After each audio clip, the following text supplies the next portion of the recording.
하느님의 평화가 여러분과 함께하기를 빕니다. 오늘 우리는 시간과 공간을 넘어 굳건한 믿음이 어떻게 현대 기술과 만날 수 있는지를 보여주는 한 젊은 영혼의 특별한 여정을 따라가 보려 합니다. 이 거룩한 이야기를 더 많은 이들과 나누고 싶으시다면 이 영상을 공유하고 좋아요를 눌러주세요. 하느님의 은총이 여러분의 나눔을 통해 더욱 널리 퍼져나가기를 기도합니다.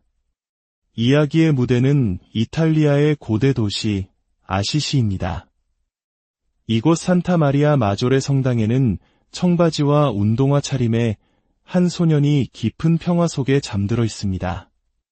그의 이름은 카를로 아쿠티스, 21세기의 첫 복자이자 인터넷의 수호성인으로 불리는 소년입니다. 카를로는 우리 시대의 언어로 우리에게 말을 거는 성인입니다. 그는 이렇게 말했습니다. 성체성사는 하늘로 가는 고속도로입니다. 그리고 우리 모두의 가슴을 울리는 또 다른 메시지를 남겼습니다. 모든 사람은 원본으로 태어나지만 안타깝게도 대부분은 복사본으로 죽는다. 이 말은 오늘날 소셜미디어 속에서 타인의 시선을 의식하며 좋아요를 갈망하고 진정한 자신을 잃어버린 채 다른 누군가를 흉내내며 살아가는 많은 이들에게 깊은 성찰을 안겨줍니다. 특히 우리 한국 사회의 젊은이들이 겪는 치열한 경쟁과 획일화된 성공의 압박 속에서 원본으로 살아간다는 것이 얼마나 소중한 가치인지 되새기게 합니다. 카를로는 바로 그 원본의 삶을 살았습니다. 그는 자신의 내면을 깊이 들여다보았고 짧은 생애를 하느님의 메시지를 전하는 통로로 온전히 바쳤습니다. 많은 분들이 궁금해합니다. 2006년에 세상을 떠난 이 소년의 시신이 정말 썩지 않고 그대로 보존된 것일까요? 이 질문에 대한 가장 정확한 답을 찾기 위해 우리는 아시시의 주교이자 카를로의 시신 발굴과 시복 과정을 직접 주관했던 도메니코 소렌티노 주교님의 증언에 귀를 기울여 보았습니다. 아시시의 성당에 안치된 카를로의 모습은 전 세계 순례자들에게 커다란 감동을 줍니다. 그의 무덤을 지키는 한 브라질 출신 수녀님은 이렇게 말합니다. 많은 이들이 그의 모습을 보고 큰 충격과 감동을 받습니다. 하지만 카를로는 그저 하나의 표지판이자 다리일 뿐입니다. 우리를 그리스도께로 인도하는 다리 말이죠. 그는 늘 이렇게 말했어요. 내가 아니라 오직 하느님께서 이곳 아시시는 800여 년 전 역사상 가장 위대한 성인 중 한 명인 프란치스코 성인이 모든 세속적인 부를 버리고 하느님을 따르기로 결심한 바로 그 내려놓음의 장소입니다.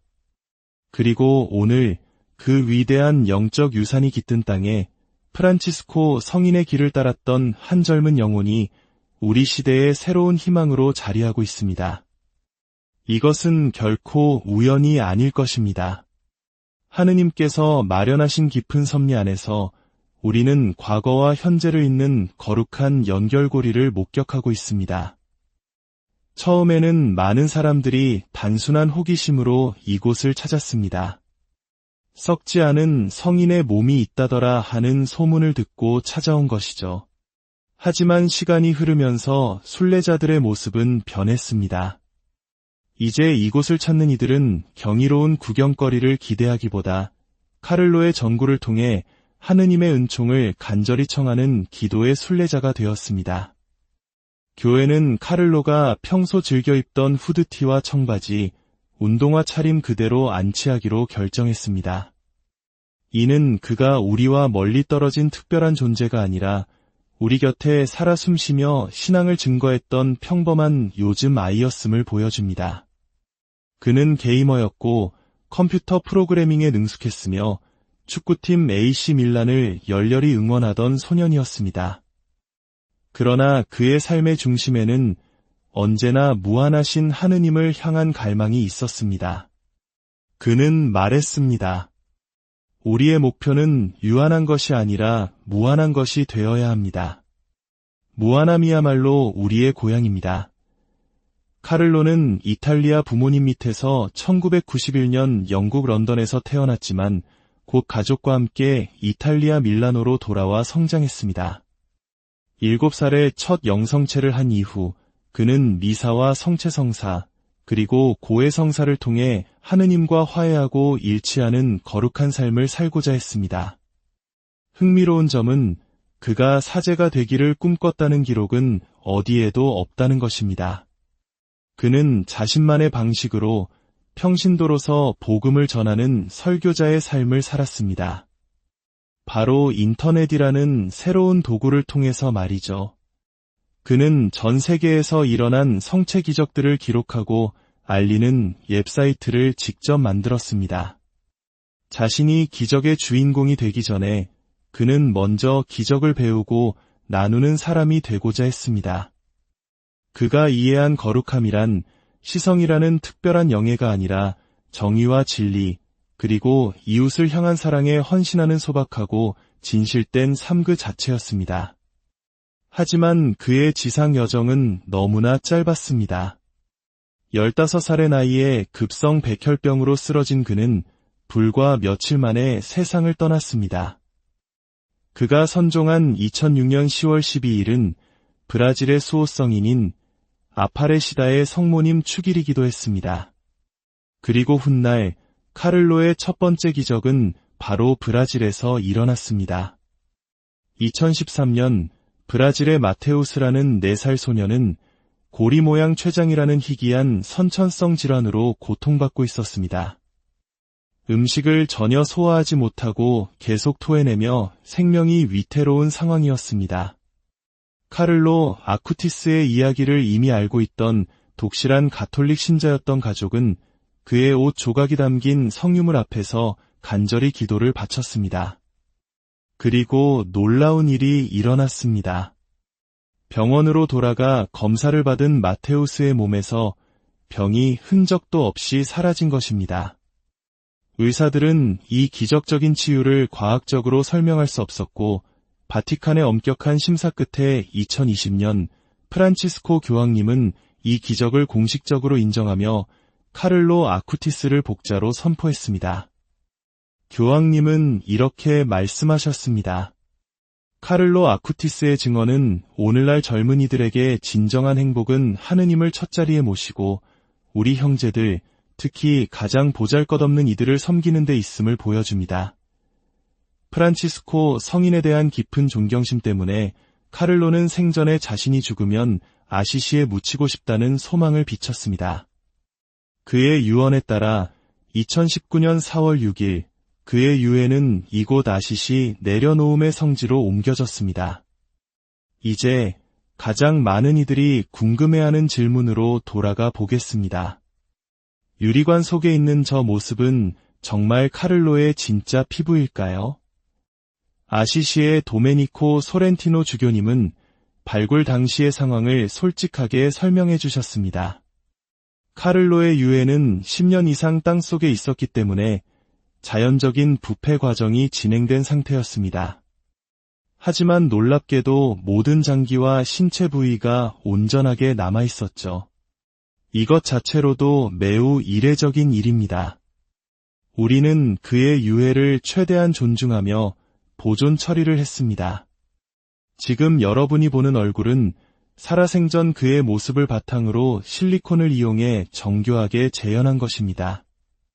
그의 유골은 모두 이 안에 안치되어 있습니다.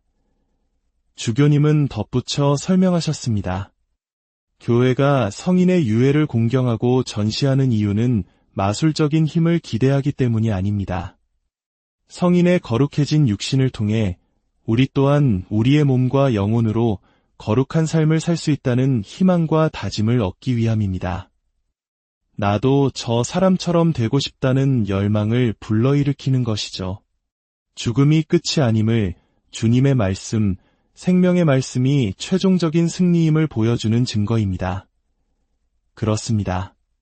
비록 우리가 보는 얼굴이 밀랍으로 재구성된 것이라 할지라도 그 안에 담긴 카를로의 모든 것, 그의 뼈와 유해는 가톨릭 교회에서 가장 높은 등급인 1급 성유물입니다. 우리는 지금 21세기에 탄생한 최초의 성인, 우리 시대 가장 젊은 성인의 거룩한 현존 앞에 서 있는 것입니다. 고대의 성인 프란치스코를 흠모했던 현대의 소년 카를로. 그가 영원한 안식을 위해 이토록 오래된 역사의 도시를 선택했다는 사실은 참으로 흥미롭습니다. 이 성당의 지하에는 예수님 시대에 지어진 로마 시대의 유적이 고스란히 남아 있습니다. 고대 로마의 기둥들 위에 중세의 교회가 세워지고 그 위에 우리 시대 성인의 무덤이 자리한 이 모습은 마치 시간의 층을 거슬러 올라가는 고고학적 탐험과도 같습니다. 이는 또한 우리의 신앙을 상징적으로 보여줍니다. 예수님 시대의 믿음이라는 깊고 단단한 토대 위에 수많은 성인들의 증언이 층층이 쌓여 오늘날 우리의 신앙을 이루고 있는 것입니다. 카를로는 인터넷에 거룩함에 이르는 길이라며 몇 가지 지침을 남겼습니다.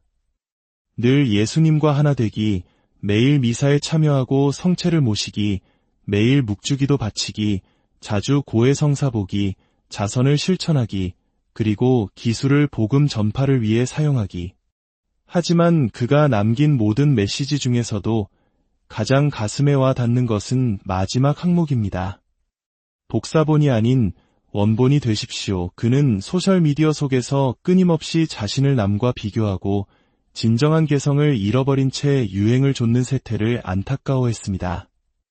카를로의 시선으로 볼 때 원본이 된다는 것은 하느님께서 우리 각자에게 주신 고유한 계획과 소명을 깨닫고 그것을 충실히 살아내는 것을 의미했습니다. 그가 백혈병 진단을 받고 자신의 삶이 짧을 것이라는 사실을 알았을 때 그는 어떻게 그 소식을 받아들였을까요? 그는 이렇게 말했다고 합니다. 저의 모든 고통을 주님과 교황님, 그리고 교회를 위해 바칩니다. 저는 죽는 것이 행복합니다. 왜냐하면 하느님을 기쁘시게 하지 않는 일에 단 1분도 낭비하지 않고 제 삶을 살았기 때문입니다. 이제 우리는 한 소년의 짧지만 깊은 삶을 통해 우리 자신의 삶을 돌아봅니다. 우리는 과연 하느님께서 창조하신 원본 그대로의 모습으로 살아가고 있습니까? 아니면 세상의 기준에 맞춰진 복사본으로 살아가고 있습니까? 카를로 아쿠티스의 이야기는 죽음이 끝이 아니며 젊음과 현대기술 또한 거룩함에 이르는 도구가 될 수 있음을 보여줍니다. 그의 전구를 통해 우리 모두가 각자의 삶의 자리에서 자신만의 고유한 빛을 발하는 원본으로서 하늘로 가는 고속도로를 힘차게 달려갈 수 있는 은총을 청해봅니다. 복자 카를로 아쿠티스, 저희를 위하여 빌어주소서.